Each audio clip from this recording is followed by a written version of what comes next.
I woke up one morning in June or September.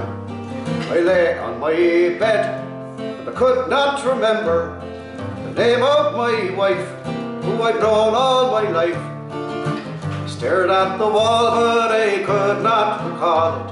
Oh Christ, what a blunder, she'll tear me asunder.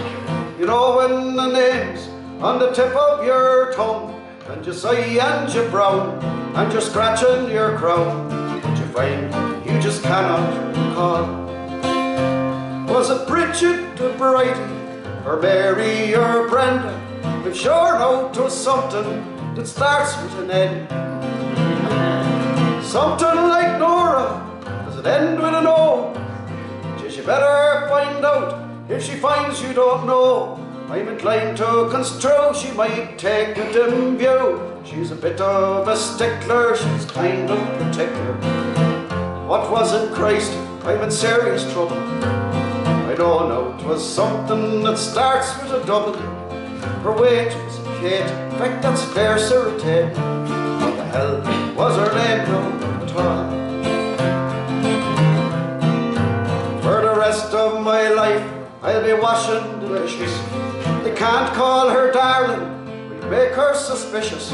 It's gone not to trace, so the shame and disgrace.